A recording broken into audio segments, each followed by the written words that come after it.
Okay, everyone, good morning. Welcome to Wednesday's morning briefing from the Celtic Way. I'm Hamish. Hello. John is here as well. Hello, John. Yes, happy to be here this morning. Good morning, Hamish. Good morning to everyone in the chat. Yeah, let's talk about Celtic for a wee half hour. Game last night, you were Oh, yes. waxing lyrical about the quality of the Yes. football. Yes. It was outstanding. One of the best European games, one of the best European ties I've seen. I made a very grave error in the first half of the first leg of watching snooker instead of the semi-final. I quickly rectified that at half time of the first leg, and I was glued to every second of that tie between Inter and Barcelona since it was magical, unreal stuff. Champions League's really been energized this year, and Inter, the way they came back from looking down and out right then there was outstanding. So I'm Yeah. also excited about Arsenal PSG. I'm excited about the final. Feeling pretty good about the Champions League, Hamish. Yeah, Kieran Tierney's Arsenal going for the final tonight, a goal behind against Paris Saint-Germain. It's very quiet in the chat this morning. Gordon, you're on your own at the moment. Are people boycotting us? Have we I done think you might. something, John? No, I think you might be a wee bit delayed here because I'm seeing lots of good mornings and lots of people having a wee chat. So your chat feed might be a little bit frozen. That's happened to me before, by the way. Okay. So, Okay. but people are there. As long as they're there, that's good. Okay, first of all, sponsor shout out. This video is brought to you by S1 Jobs. If it's time to hand in your transfer request, then head over to s1jobs.com and upload your CV today. With thousands of jobs across Glasgow, Edinburgh, and the surrounding areas, you'll find the one at S1 Jobs. Start your search today. We also have something new going on, John. Yeah, we've got a wee competition, and this one's open to subscribers, new subscribers and current subscribers. So anyone who is a subscriber of the Celtic Way by the end of June 1st will be entered into a competition to win a lunch with iconic Celtic manager, former Celtic manager Martin O'Neill. Sit down lunch with him in Glasgow City Centre. Great opportunity, once in a lifetime unique experience. So if you fancy that, if you fancy being in the draw for that, just subscribe before the end of June 1st. And as I say, this one's open to all subscribers, current and new. So we think for the people who, because we put a lot of focus on bringing new subscribers, but it's nice for a wee giveaway for the current subscribers as well. Yeah, a lunch with Martin O'Neill. Wow, that's pretty good. I wonder what Martin O'Neill eats for his lunch. Well, you'll find out if you. I don't think you'll be eligible for the competition, Hamish, but I'd fly back for it, 100%. One lucky website subscriber will be eligible for that. And just an update on the last offer that we had last month. All that the Jota print, etc. Just an update on kind of delivery of that. That's all been processed. So the list of everyone who was eligible to get the Jota print has been sent over, and that's going to be processed and printed off and sent out over the next few weeks. So just a wee update on that, if you were wondering. Good stuff. Excellent. Right, okay, a few things to discuss today, John. Where do you want to start? Well, one of the things that's coming out the weekend, Hamish, there's always a lot of nonsense chat around these derbies. In the wake of these derbies, there's a lot of noise about stuff that is really inconsequential and doesn't really matter, without focusing on one of those things in particular. But one of the things I thought might be overlooked, or people might start be thinking about today, is just Brendan Rodgers essentially saying that he's going to be rotating the squad quite heavily for the upcoming games this weekend and then against Aberdeen midweek, quite rightly, before bringing in a stronger team for the final league match against St Mirren ahead of the Scottish Cup final. So we know one of those is Alistair Johnston. He won't be playing for the next couple of matches. He had to get an injection into his hip. We know Cameron Carter-Vickers will be one of those out. He's had to get an injection into his hamstring. Brendan Rodgers has been talking about this window of opportunity to try and get the medical team, get these players fully fit and fully focused on this cup final. And this is the window we're in. So we're going to see a bit of rotation. We're going to see some fringe players getting a bit more minutes than they have been getting in recent months, which I think is always good for supporters sometimes. If you're a supporter who watches every minute of every Celtic game, sometimes it's nice to have the team freshened up a little bit. I would suggest Nicholas Kuhn would be another one of those. And obviously there's a situation with Daizen Maeda where he might have gone back to Japan and he's got a baby on the way. So that's 3 or 4 players that have been regulars throughout the season that won't be playing over the next 2 matches. So it's an opportunity for some of these fringe players to step up. So I just thought that might have gone under the radar a wee bit. Specifically with regards to Carter-Vickers, which was said in Brendan Rodgers' press conference and might not have been covered as widely as some of the other stories. So, as you say, Carter-Vickers has had a hamstring issue. Yeah. He's been playing with a hamstring issue for a fair amount of time. from the sounds of things, in the same way that Alistair Johnson with a knee issue. So I think it does, given that those are probably two of the players who have received a bit of criticism in 2025 for their form not being at their usual really high standards, it's probably not a massive surprise to find out that both of them have been playing with, some sort of knock. Certainly Alistair Johnson, and that derby before the one just there, you only had to watch him to kind of realise there was something going on there. I mean, that was interesting. You did call that a few weeks ago, or more than a few weeks ago, that Alistair Johnson wasn't quite playing himself. He was playing a little bit within himself. He wasn't making as many of those surging runs. And now we kind of know the reason why. He's been kind of managing an issue. And I mean, Cameron Carter-Vickers is a bit of a machine. He's played through problems before. He played through knee problems before and then had to get that fixed. Now he's playing through a hamstring issue. So these guys were given everything to try and get over the line. And now Rodgers has seen, this is the opportunity. This is to get everyone freshened out. Someone asking there, how long is CCV out? So he's not really, he is out, but he's only out as a kind of preparation measure. So he's out of the weekend's game, and I think he'll be out of the Aberdeen midweek game.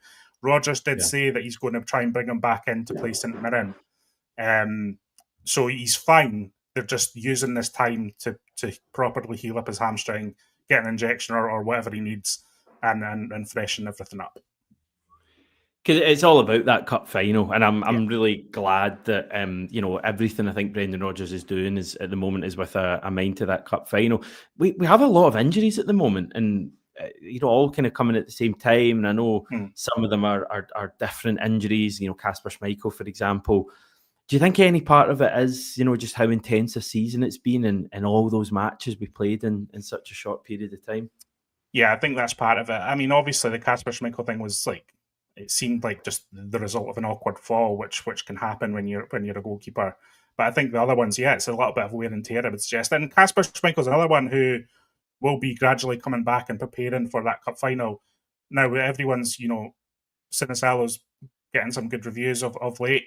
I've seen a couple of people suggest to me, I see a lot of comments coming in on social media and all these other different places, a couple of people suggesting that they would keep Sinisalo until the end of the season. But I think if Kasper Schmeichel's fit and ready to go again, you bring him in for the last few matches.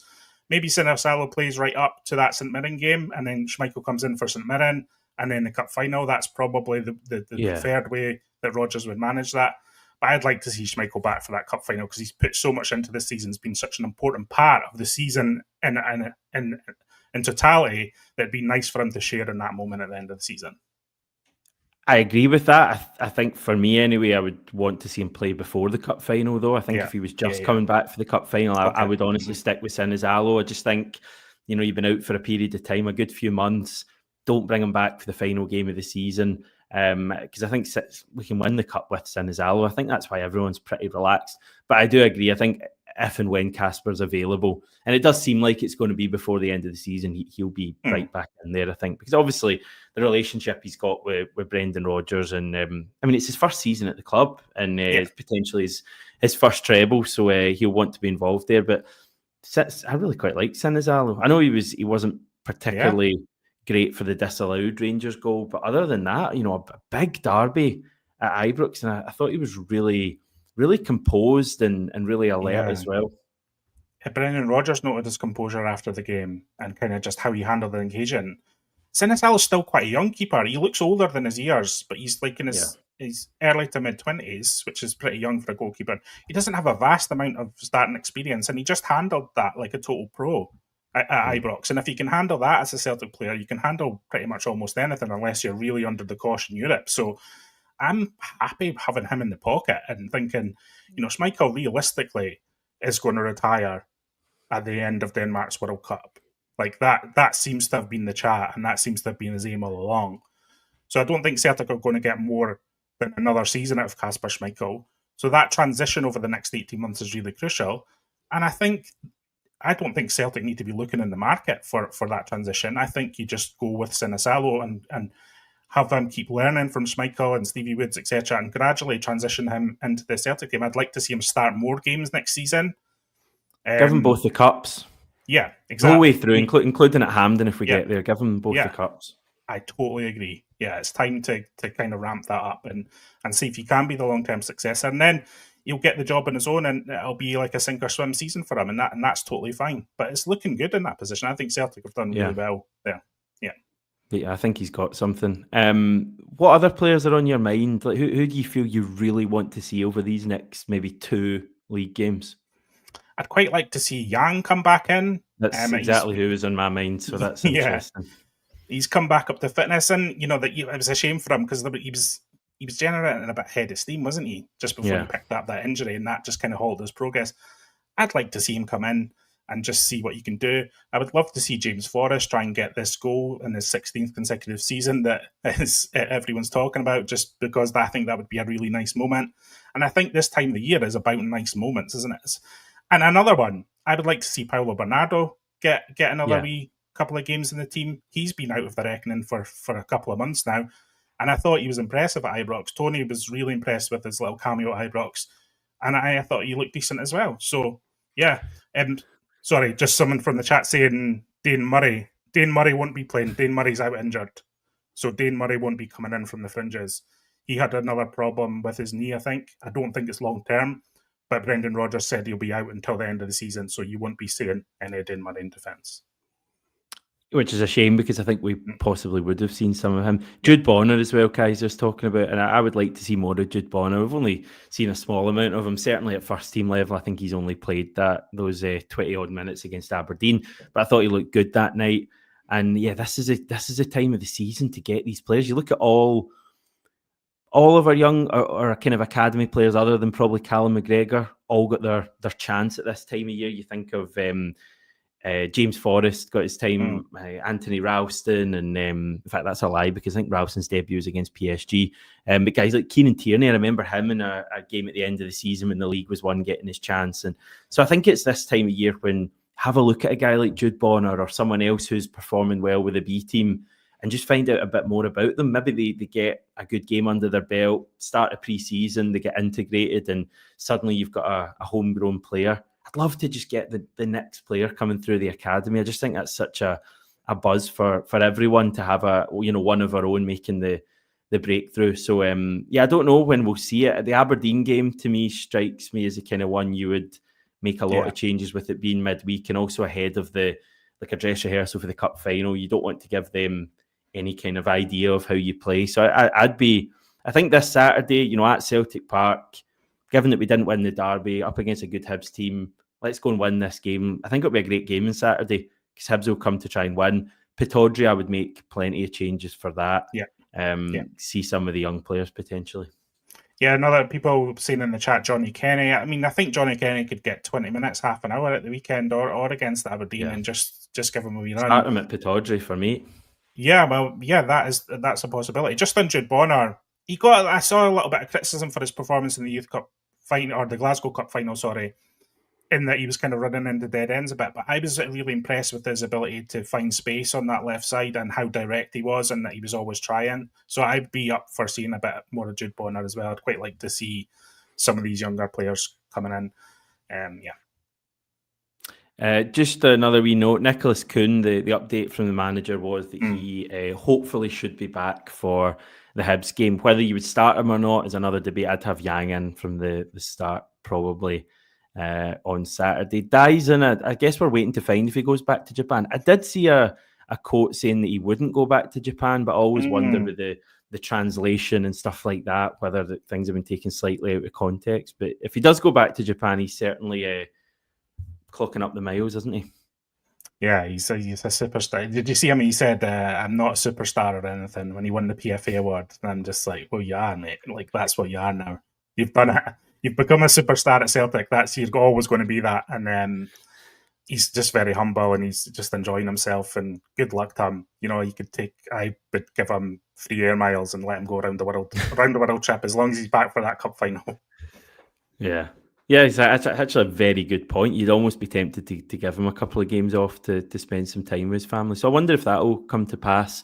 Okay, Tony has been chatting to another former Celtic player. The big names keep rolling in terms of exclusives from the Celtic way. Dedrick Boyata is the latest to speak to the Celtic way. Not had a chance to read this yet, but I know some of the topics that are going to be covered. And fair to say, we're not we're not leaving out any of the major topics that come to Dedrick Boyata, even the difficult ones. Yeah, no, it was quite candid. Tony asked him about the negative stuff as well as the positive stuff. He was very complimentary about Brendan Rodgers. So I think there's a perception maybe that Boyata and Rodgers don't have the best relationship now, but he kind of put that to bed. And if you remember back to that 2018-19 season, he did end up winning his place back in the team after all that stuff around AEK Athens where he declared himself unfit, etc. So that relationship was, I think, kind of repaired at the time. And he says he's even been in contact with Rodgers since then recently. And is thinking about making a trip to kind of observe his coaching meshes and everything, because he credits Rodgers with like bringing his game to the next level, and directly credits him and directly credits Kolo Toure with that as well, which is quite interesting. He does go into the AEK Athens stuff, and he doesn't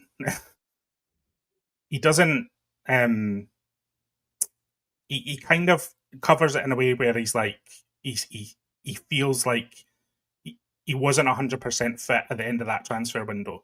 Now, if you remember, the English transfer window closed very early in that August, and that's what it was all about.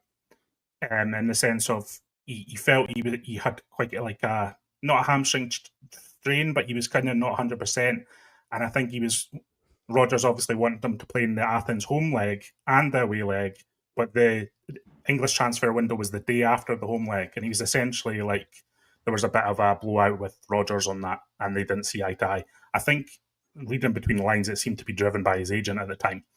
So he goes into all that. He goes into the reaction afterwards, the fan reaction, the way, how everyone felt, the Green Brigade banner. He goes into everything. So he covers everything, and Tony goes into it with them all. So if you fancy a wee read of that, it's up on the Celtic Way. It's up on celticway.co.uk right now. And you can go and read that full thing. It's a good read. He does go into it. It's interesting to hear his perspective on all that, because there's been a lot said about him. And, I never minded Boyata. I thought he was a good player for us, especially in that last 18 months. So, yeah, I think he treasures his time at Celtic as well, which is worth saying as well. So he's not like he's not got any better memories from all that fallout. Yeah, I mean, I think when you look at his career, Celtic will have probably been the most successful time in his career. Yeah, I always quite liked him as well. I think he had all the raw attributes you looked for. Certainly, very strong. And I mean, he was playing with Belgium at the World Cup, I think, when he was still a Celtic player in 2018. He always just had a lapse of concentration in him. That was the issue. Bayern Munich at home, Rangers away from home. I remember being at that game at Ibrox, and one we came back to 1-3-2, but he had a howler at the start of that game. Yeah. He always just had a wee lapse of concentration. But to be honest, the majority of Celtic centre-backs in my lifetime have had that. That's what makes guys like Cameron Carter-Vickers so special, because he's one of the few that don't. I mean, you can go through all the other ones and you can remember high-profile mistakes from virtually all of them. So Boyata wasn't on his own in that, but yeah, I always quite liked him, to be honest. I thought he was a good player for us, and his career, as I say, I think Celtic will be the high point for him. But no, good to hear he's chatting positively. He does kind of reference that as well. He's not playing at the moment. I think he's doing some media work in Belgium, and he kind of said his regrets about his entire playing career, including Celtic, is that he probably just didn't realise how good it was at the time and in the moment, and how much he would enjoy it looking back on it later, and he didn't enjoy it enough in the moment, which is something you hear from a lot of players. It's something you hear from a lot of players who play at Celtic and push for a move elsewhere and then realise how good they had it at Celtic. That happens so often. Just because the Celtic experience is really good for these players, but it's also one of these things where they're potentially on the cusp for a bigger move to a bigger league for more money, etc. So there's kind of like a schism there, and the perfect example of that, I think, is Jota, isn't it? Like, he made that big money move. It was inevitable he was going to leave Celtic, but he really enjoyed being at Celtic, and it's probably where he's been happiest in his career. And thankfully, it ended up that he returned, and we wish him well in his injury recovery. And that's tough for him, but it's just it's something that comes up with a lot of these guys. They leave Celtic and they realise how good it was at Celtic, and maybe a few more players should try and just realise what they have. Sometimes it's good just looking around you and realising what you have, Hamish. That's how we should all live our lives. 100%. And, Celtic's a very special club, and So special, even more special than normal, if that's possible at the moment with everything we've got going on.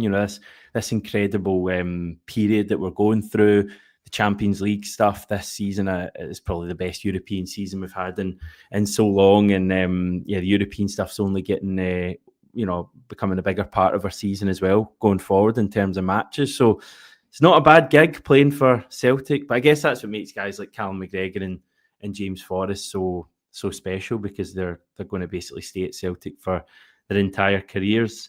Okay, you can read more from Dedrick Boyata on the website, as John says. What's the on this day stuff you've looked out for? Yeah, but we don't do a lot of on this day stuff on the Celtic Way, or we've done a little bits and pieces there.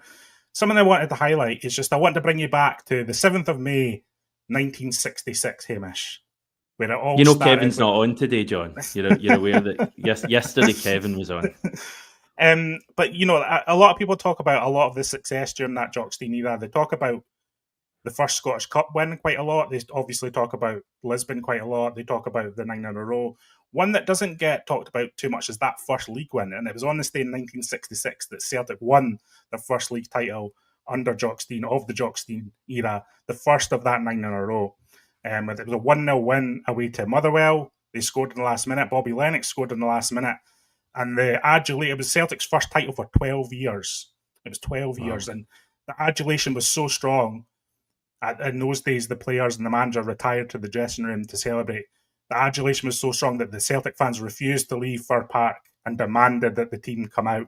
And when the team came out and Jockstein wasn't there, they still stayed and they demanded that Jockstein came out and received their applause. So I just thought that was a nice moment to highlight, given all the success that's talked about of that era. That title win started all, because that's the title win that qualified them for the 1966-67 European Cup, which is obviously the one that Celtic went on to win. So that's a nice wee on this day in Celtic history about a moment in time that really, we talk about eras of success. There was nothing better than that one for people who lived through that. Sadly, we went 2 of them, Hamish, but people in the chat might be, and I know my dad was, my granddad was, and yeah, it was. I think there were wild scenes that day at Fir Park. Someone just put in the chat there, I've seen pictures of Fir Park in 1966, and the Celtic fans are up on the roof. That's what a first title win in 12 years will do for you. That's crazy. I must admit, I didn't realise that we hadn't won the league in so long. Yeah. And then less than a year, pretty much a year to the day after that, we were champions of Europe. Yeah. How the hell does that happen? Yeah, and I'll put this link below as well. But Tony did a good kind of feature recently on the Scottish Cup win the year before that, that really ushered in a period of success where it was Jockstein's first trophy and it was Celtic's first trophy for a while, and that was the thing that all the players of that era said gave them the belief that they could go on and achieve more at Celtic. And Tony he did an interview with Archie McPherson, who you'll remember as a commentator, but he was Jockstein's biographer and obviously was around at that time and is able to talk eloquently about that moment. And Tony had an interview with Archie McPherson recently that's good to go into that Scottish Cup win. But yeah, it's incredible just to think back at the start of that period of success and everything that would come after that really sets the scene for everything at Celtic over the decades and sets the foundations for this modern Celtic is remarkable to think back to those pioneers. Yeah, someone there was saying they were there, which I find amazing. Tommy saying I was there. The Celtic team that day, I'm just looking it up. Simpson, Craig, Gemmell, Murdoch, McNeil, Clark, Johnston, Gallagher, Chalmers, Lennox, Auld. So what's that? Is that the 10 of the 11 Lisbon lines, the full Lisbon lines? Gallagher doesn't ring a bell as in the 1967. All icons, aren't they? I mean, what a team! Yeah.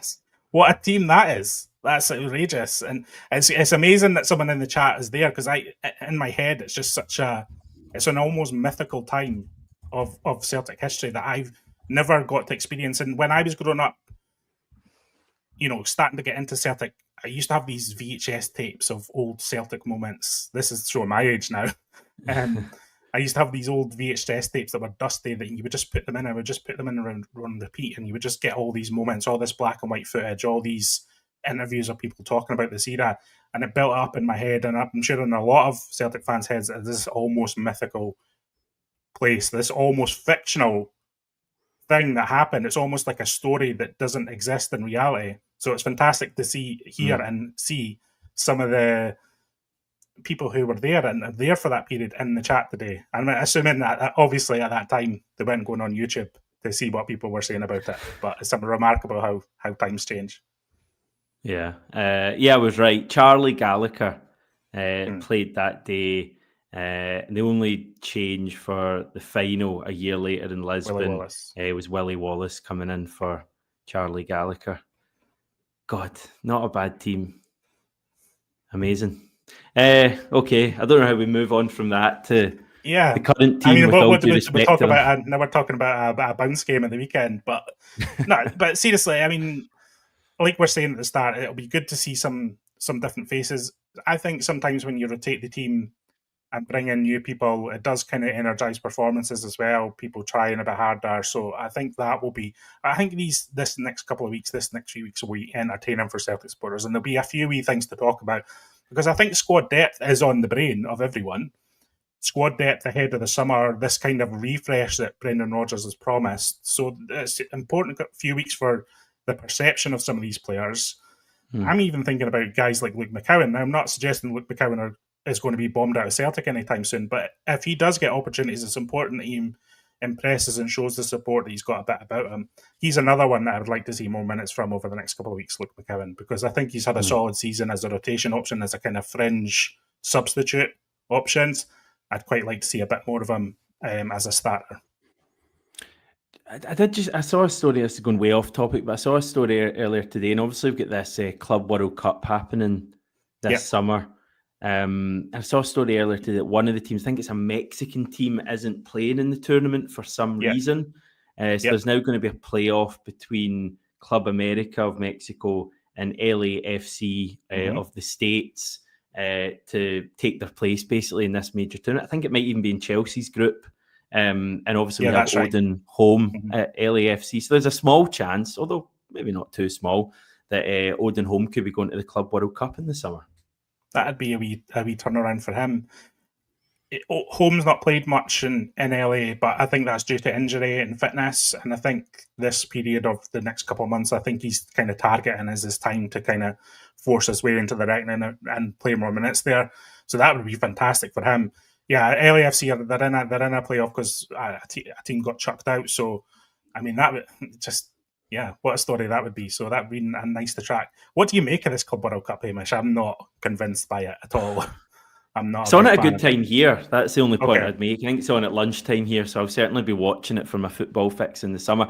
I'm intrigued to find out how seriously teams are going to take it. I guess for the kind of South American teams, it's going to be a pretty big deal. The Asian teams, European teams, I question how much it will matter to them, certainly in the early stages. Some of the groups, though, I don't know if you've seen them, some of the groups are incredible. I think there's one with like Inter Milan, Boca Juniors and Benfica. Like it's like the big names of world football that you never would see playing each other than in like FIFA. So I'm looking forward to that part of it, but I wonder how seriously the teams are going to take it. Salzburg are in it, which I'm surprised at. So maybe one day we could be there. Well, there was a bit of chat a couple of years ago that people were going on about Rangers coefficient might get them there or some daft. I think the selection process for it is quite convoluted and complicated. If UEFA are complicated and convoluted, you can count on FIFA being even more complicated and convoluted. I saw an interesting wee side story on it all as well yesterday, where obviously Trent Alexander's going to Madrid at the end of the season, but his contract at Liverpool expires on the 30th of June, which is a couple of weeks after the start of the Club World Cup, and so Real Madrid are possibly having to do some sort of deal with Liverpool to make sure he's eligible. It's all getting rather nonsense. It's almost as if football shouldn't be played in the summer months. It's almost as if that's telling you something. I did also read earlier, because I was looking into when the Scottish transfer window opens and closes, and it's quite hard to get any proper information on that. But I did read that for the leagues that have teams playing at this tournament, so like England, for example, they're opening the window before the tournament, closing it again, I think, for a week, and then it's opening again for the the rest of the window. So it's just all a bit strange, but Celtic shouldn't be affected too much. Anyway. No. I mean, Celtic summer, I saw your video earlier. Celtic summer's looking like going to be pretty relaxed and kind of a slow build up to the season, as you've noted, and as other people have noted. There's no big mad trip this season. There's no Japan, there's no America. I think it'll be a European training base of some sort, and then ramping up. And there's no, I know we'll have that playoff, but there's no long drawn out qualification process that we've seen in years past. So Celtic should be prepared. There's no excuses for Celtic this summer. They should be prepared for the challenges that come quite early at the start of next season. And hopefully they are. And Brendan Rodgers won't be happy if they're not. Yeah, pressure's on, but we can deal with that a wee bit down the line. We've got a treble to win first. We've got Hibs on Saturday first. Looking forward to that one. Okay, we'll leave it for now, John. Thank you once again. More on the website, everyone, as I said, and featuring or including an exclusive chat with Dedrick Boyata that I'll certainly be reading once I finish here. I will return on the YouTube this time tomorrow, so I shall speak to you all then.